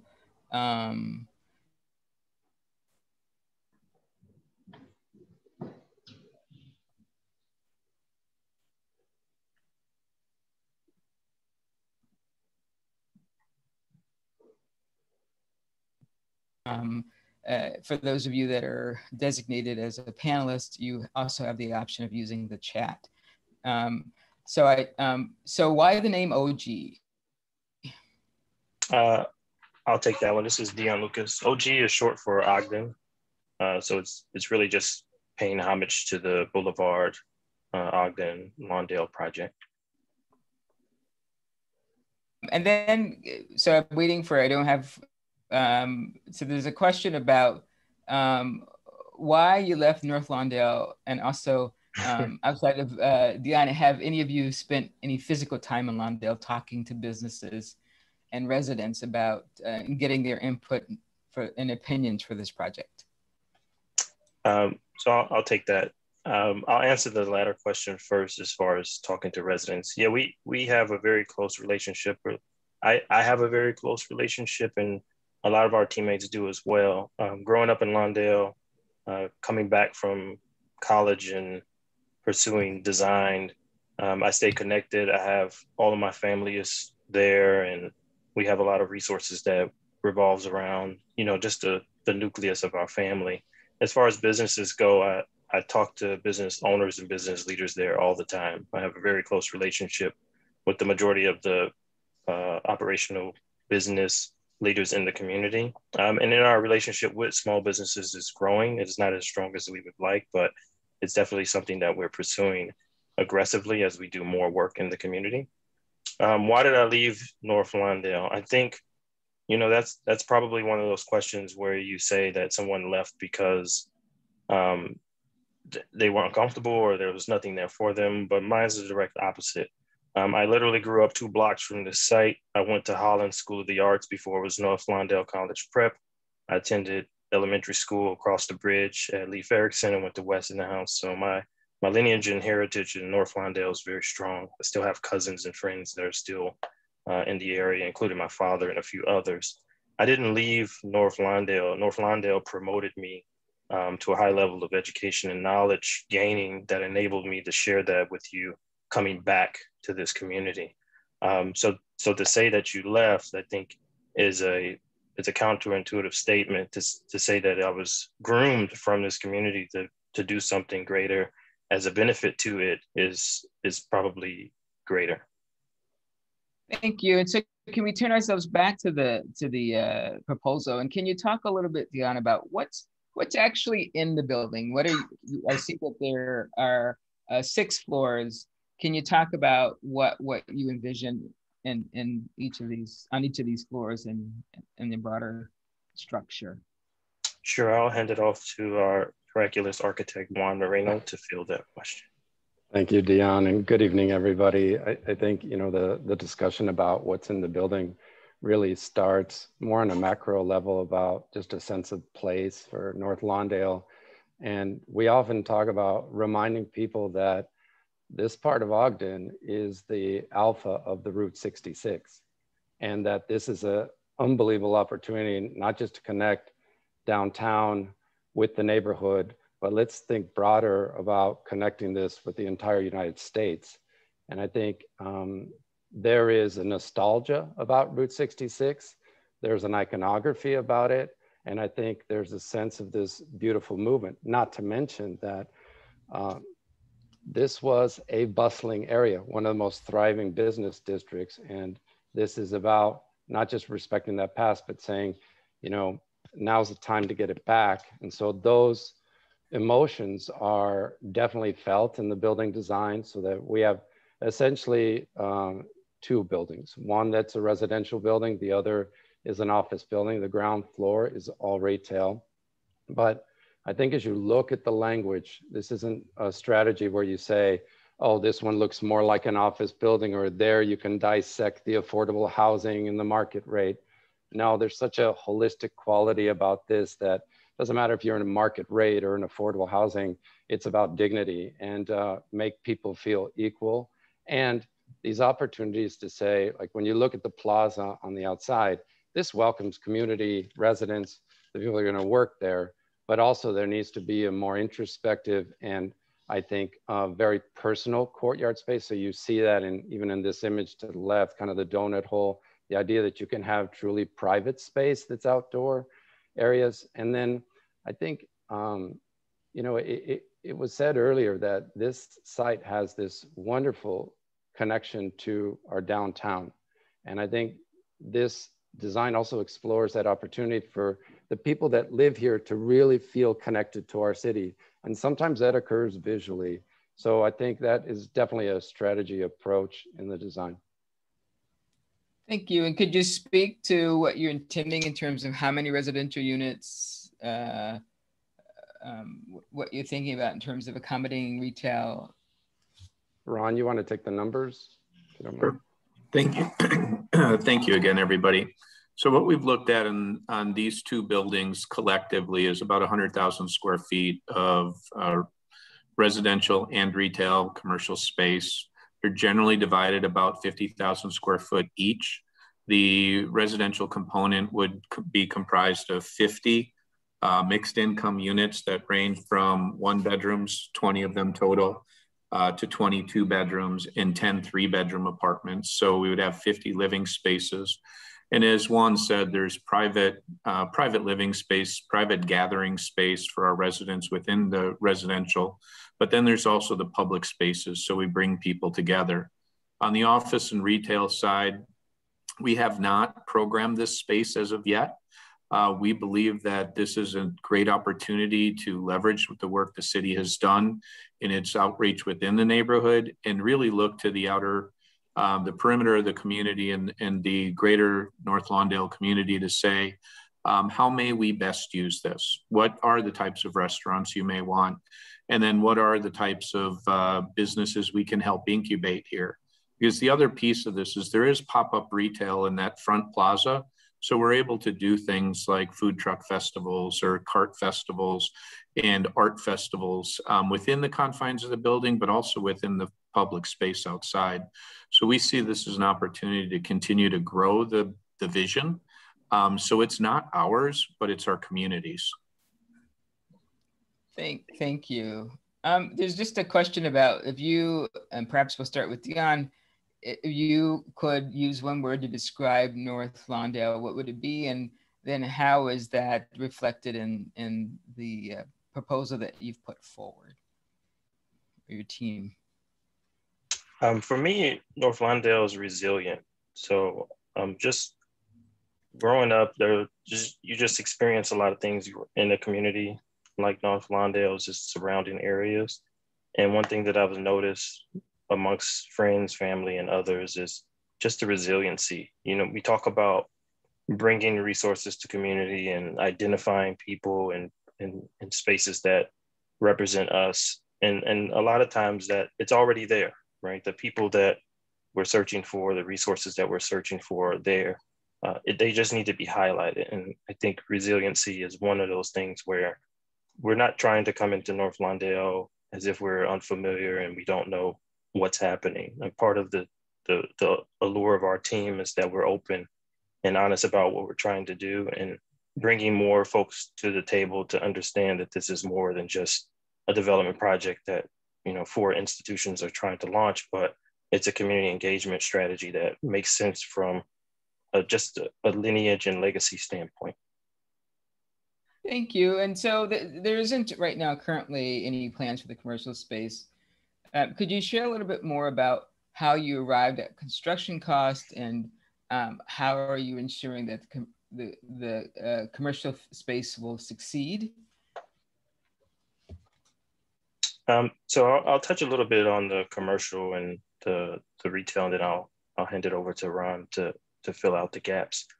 One of the organizations that we're part of that's an affiliate is E.G. Wood. It's still young in its infancy and growing, but one of the emphasis E.G. Wood has is its focus on small entrepreneurs derived from the community. So this is an opportunity where we have a significant amount of ground floor retail, office spaces in the latter, to engage with local entrepreneurs, to not just become an incubator or an accelerator, but a physical asset for those people who are in the community, who've been there for decades, who have not been able to launch or identify assets in which they can build their businesses and grow and create sustainable legacies for their families and their friends in that community. And so one of the things we're really excited about is the opportunity that, you know, our goal is 90% of that space, the retail and commercial space, will be operated by local residents. And that's something we are aggressively pursuing and we will continue to pursue. And I'll let Ron fill the rest of the question. Thank you, Dion. So I do want to just step back a moment because I have one word I would like to use as well to describe North Lawndale, and I would say entrepreneurial. And I think that's what you're seeing in this site as we talk about its design, its future, and its programming. As I look to the community, as Dion said, it's resilient. However, that's the strength of an entrepreneur. The other strength of entrepreneurs are the ability to rise an idea out of either out of need or desire, and often at the expense of other folks saying it can't be done. And so as we look at this, looking at the office and the retail, the construction costs on the residential are easy enough. You know, I can tell you from a capacity and experience standpoint that we've been in business for 35 years. We have now more than $2 billion in affordable housing and hospitality real estate that we've developed. And, you know, those all speak well to our history, but we didn't want that to sway the future of this project. What we wanted to do is leverage our history and experience to help ensure that we have our construction costs right, which we believe we do on the residential. We've made some assumptions to be entirely transparent on office and retail, but we know generally on a square footage basis what a restaurant space is going to cost. We know generally on a square footage basis what office space is going to cost. We're talking about high quality spaces here, not cheap, and definitely have budgeted accordingly based on that. So the programming, while it's yet to come, I think the construction budget and the capital stack are solid based on our long years of experience and our intensive work in projects like this. Thank you, Ron. We've got about 6 more minutes. There's a question about, again, green infrastructure and stormwater management. Can you, I don't know if it's Juan that would address this question. I'm happy to. How has it been factored into your design? Yeah, I'm happy to. It's critical to our design. And, you know, even looking at just the abundance of the plaza space, the intent is all of that's permeable. Even the rooftops, then the intent is that it's permeable because we know that water is a big issue in our city, especially as we talk about resiliency in the future. And it's definitely at the core of everything that we've thought about in this project, without a doubt. Thank you. And has the general, maybe to Dion, has a general contractor been identified? So we have 2 GCs on the project. One is Gorman and Company. The other is Melvin Henley from Pack Leaders. But I'd also like to add that, you know, part of our goal and objective is to identify local contractors from the community. And this is not lip service. This is something that we take pride in because we partner with the local nonprofit business services collectives, which has a track record over the last 2 years of building opportunities for small contractors to bid on projects such as this and directly engaging them so that the burden of responsibility is not just on the development team, but there's an entity that is brought to the team that is wholly emphasized and focused on that. But I'll let Melvin talk a little bit about his experiences and what he brings to the table as one of the contractors on the project. So I've been in construction over 19 years. I have a full team, some individuals that are older than myself that have also been in the construction industry. Being a union carpenter for the 19 years, I've worked directly with Big Business Services Collective. They've helped me bid on quite a few projects of a larger scale. And so when Dion talked to me about being part of this program, obviously we will have to partner with Gorman, which is a larger firm. But our strategy was to basically take on a mentoring aspect where Gorman and Pack Leaders are actually working together in a partnership. And this is something that I've discussed with Power and Related Midwest as well. So I was very pleased to be able to be involved with this team. Thank you, Melvin. So I'm going to try to combine these 2 questions, and we're about 6 minutes out. So there's a question about the number of permanent jobs, local hires, construction jobs. And so maybe if you could talk about just how many jobs are anticipated being created. And then a follow-up question to that would be for the general contractors signatory to the union, how will they address the PLA? You take that, Dion, if you want. So as far as jobs being created, I believe we were estimating over 200 construction jobs and 400 permanent jobs. And so when we count jobs, we just don't count those that are related to the construction and sort of the groundskeeping and maintenance and all of those, but we also count those related to the entrepreneurship. Again, part of our strategy is engaging with the community and bringing at least 20 to 30 new businesses that are not, franchised or large big boxes that have names and notoriety, but really engaging with the community and helping them build. And so part of that drop strategy involves those entrepreneurs directly and helping them build in their own community in this space, something that they can be proud of and have a stake in. And so who could address the question about union? How I'm will happy. they address the PL? Yeah, I'm happy to take that. Melvin, please feel free to add after. So Melvin talked about his experience as in his own GC business and the depth in which he reaches in to each surrounding community and provides local jobs. We do exactly the same thing, and that's why I feel this partnership is so important and so exciting. So we do, when we approach projects like this, we do use union labor. We do also sit down and negotiate how we want local labor to work side by side with union labor. And we want to make sure that we're developing minority-owned businesses, women-owned businesses, and other DBEs through the process. So that way, the money that's going into this project is being returned back into the community. And the money going to this project is spent locally on local labor and ensuring that as much of this capital stack stays within the North Lawndale neighborhood so it could be recycled throughout the course of the project. So we will, we will sign on with union labor down there. We will work to ensure that we are able to bring on additional folks who would serve in a variety of roles from apprenticeship, because we want meaningful jobs. And this is where Melvin's organization is so impactful, because he is the boots on the ground down there. He knows, he knows the neighborhood, he knows the community, and he knows the trades within it. And so he will play the largest part of this outreach and will be the strength, the strength behind that to ensure that we're delivering on that, making sure that our pricing is solid and the strategy is focused on leveraging local labor and returning money locally. Thank you, Ron. We're at 2 minutes. Did somebody else? I didn't mean to cut you off. Go ahead, Melvin. Yeah, I wanted to mention that one of the biggest things that PAC Leader stands for is we want to involve those who are in the community. That's something that I stand for. And just recently, I've been working with the Illinois Youth Investment Program.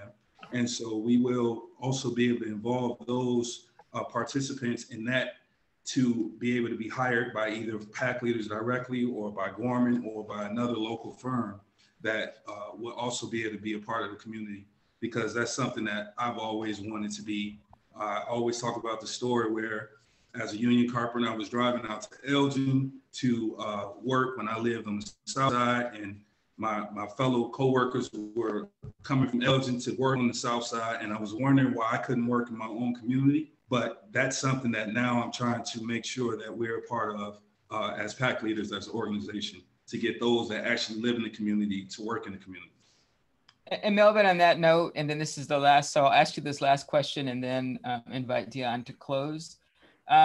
Returning citizens, is there some intentionality around hiring? So between one of the actual sponsoring entity to the training program that PAC Leaders is a part of, Sustainable Options for Urban Living, they do have a program, and I am talking to, as I mentioned, the Youth Investment Program to see if there's something that we can carve out directly for the returning citizens. I've talked to Iman about this as well, but as of right now, I'm not sure exactly if there's going to be an implementation directly for returning citizens yet. I think I could just add to that. I'm sorry, just one. I know we're running out of time here. We've had significant experience in the north side of Milwaukee, where we worked with local nonprofits, and we helped set up a training system where we trained individuals while they were incarcerated. So when they came out of incarceration, they went immediately to a job and a home. And so I'd work deeply side by side with Melvin to ensure that these connections are made and that we do exactly that. Thank you. So Deanna, a sentence or two to close us out before I turn this over to Brian. Sure. Really, I just want to thank everyone for this opportunity. You know, when I was growing up, I never really thought that I'd be here in this seat with this chance to speak to you. So I'm really just privileged to have this team, this group, this opportunity to present this project to you. And I just, you know, only hope that in the selection process, no matter who it is, that they really bring a sense of humility and compassion to the community as they seek to build their lives and the lives of others. And so I just want to say thank you all for the opportunity and looking forward to more in the future. Thank you, Dion, and thank you, Team OG Lawndale. With that, that closes the 3 presentations for this evening. I am going to turn this back over to our guide and host, Mr. Brian Hacker, who will talk about next steps. Thank you. Thanks, Consuela. So yeah, I just want to take a moment to congratulate and thank all of the development teams who joined us tonight, and also a big thank you to the members of the community and other attendees tonight for you know, excellent questions, civil, you know, respectful discourse. We really appreciate that, and huge round of applause, you know, virtually for Consuela for doing an amazing job with the moderation and facilitating the conversation. So yeah, thank you all for a successful meeting. Really appreciate it. I'm going to talk briefly about next steps and actually hand it over to Commissioner Maurice Cox very briefly to just close out the meeting tonight and get everybody out of here. So after the meetings tonight and tomorrow, we've got some work to do on our side to put together a document that addresses all of the maybe not, like I said, maybe not every single question, some may be combined and summarized, but a Q&A document. We will also be sending out a comparative matrix that has key details of each project and the development teams, where you can see it in a table format. And then there will also be a link to this community scorecard that allows you to participate in the selection process by scoring the various projects and giving your feedback based on what you've heard tonight and tomorrow night and the information that we're providing to you. So we're looking at a you know, midsummer, you know, kind of like late June, early July target for selecting a winning team. And then, as I mentioned before, after that team selected, DPD will be looking back at the community feedback to see how they can be involved in or integrated into the negotiations and various iterations of the proposals go through. So with that, Commissioner Cox, would you like to join us? Sure. Thank you, Brian. And thank you, Consuela. And thank you, North Lawndale. I mean, this has been kind of an amazing evening. And for you to carve out 2 hours of your evening to hear these amazing stories really is a testament to, I guess, the resiliency of North Lawndale. This is the second round of Invest Southwest, and we're really elated by the quality of the proposals, the commitment, the stories of the development teams that have come together. So my compliments, particularly to the group tonight. Those weren't just development proposals. Those were stories of Chicagoans who have grown with the city and have come to make sure that the communities that they love benefit from their success. So I was really, really pleased. I will tell you, North Lawndale continues to set the bar in terms of response with 6 proposals, 3 tonight and 3 tomorrow night. So in many ways, my compliments to the alderman who has set the stage for this type of response.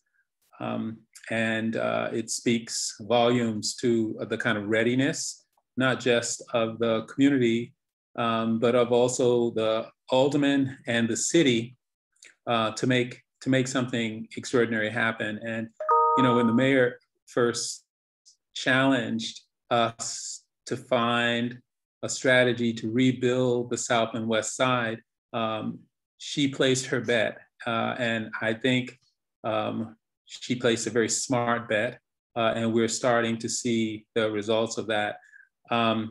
Having said that, we are still trying to learn how to do this. How do we fairly evaluate proposals that all have a signature and are worthwhile? And how do we assure that these are projects that actually get done, that they are adequately financed, that the capacity is there? And we've seen some inspired joint ventures tonight that give me a lot of confidence that we're on the right track. But we're still learning. As I said, I learned as much tonight meeting these development teams for the first time as you did, and I suspect they learned a little bit more about you from your excellent questions. So the process really continues. I would hope that everyone who was here tonight would come back tomorrow so that you have the full picture of the choices that you have before, and that you actually, each one bring one. If you were excited about the time you spent tonight, I would just encourage you to bring someone along or pass along the link and join us tomorrow so that you can see the full cross-section of visions. And then, as has been said by a number of the presenters, this is about North Lawndale. I mean, this is about creating local wealth. This is about building the ecosystem of developers of color who are giving back and building their own capacity at the same time, that we believe in the end will lead to inclusive growth, which is how the South Side and the West Side and all of the city, quite frankly, should grow. So I welcome you back. The process is not over. I want to thank Brian for being a very gracious and excellent host, nicely paced. And Consuela, again, my compliments to you. You really know how to create a tone of civility and a sense of people being heard. So keep up the great work. We'll see you again tomorrow night. So thank you all for your attention and your input tonight.